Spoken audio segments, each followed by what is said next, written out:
Hello everyone, this is Dawn over at Plot Chronicles. Today I wanted to chat with you guys about a book that I read that I really liked.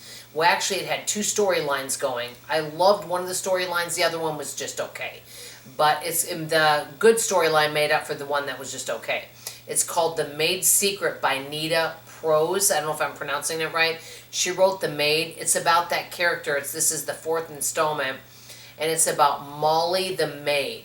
And Molly is extremely direct, kind of a quirky character, a lot of fun, delightful. She takes her job seriously as a maid, and it's just she's very direct.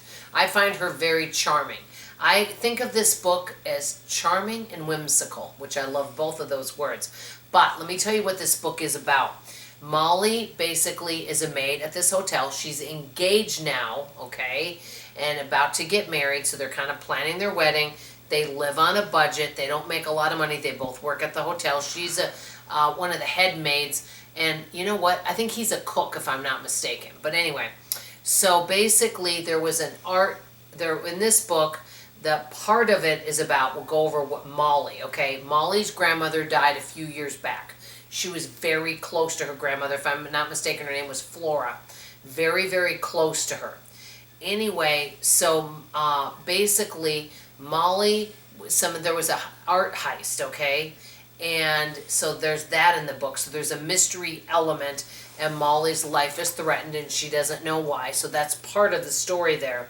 But Molly brings a box of items from her grandmother, a shoe box that she hadn't looked at for a while, and brought it and got it appraised. Well, one of those items is worth a lot of money. So that's kind of where that storyline is taking you, but I won't tell you anymore. But the part of the storyline that I absolutely loved is you never really in the other books got to know her grandmother, okay? And in this story, in this book, you get to know the grandmother.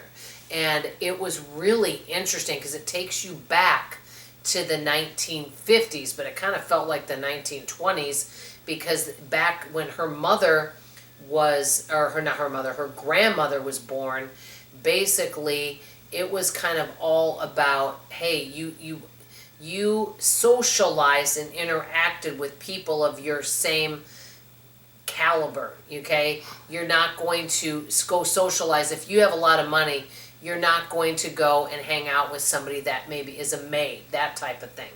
And so it's basically, she found her grandmother's diary, that's what it was. And it was very interesting how her grandmother was raised. The grandmother was actually raised in a wealthy home. A lot of stuff happens though in this book. And I love the part, and I don't know about you guys, one of the things I love in a book is when you can take me to a different time period where things are done differently. I absolutely love that. That's kind of what I like historical fiction, you know, and I would love to see more authors do that and take you back, even if it's to the 1970s, 1940s, and, you know, look at lifestyles back then, you know, what was acceptable back then, what was not acceptable back then, you know, and that kind of thing. But basically it's the diary of her grandmother and how they got to the point where her grandmother has something valuable in this box. So it's kind of all about that. I don't know if I'm explaining it well, but basically I find it I thought it was a really good book, but my favorite part, and I would say more than half of the book, because it kind of goes back and forth between modern times with Molly and past times with the grandmother. I thought the book was really good. I liked the ending, but the best part of it was getting to know the grandmother and going back in time. I love books that go back in time. Let me know if you do as well. By the way, come back tomorrow because I'm going to talk about endings I cannot stand or I hate in a book. And I want to know if you feel the same way. That's all I have to say. Love you, appreciate you, and I hope to see you on tomorrow morning's video. Bye, everybody.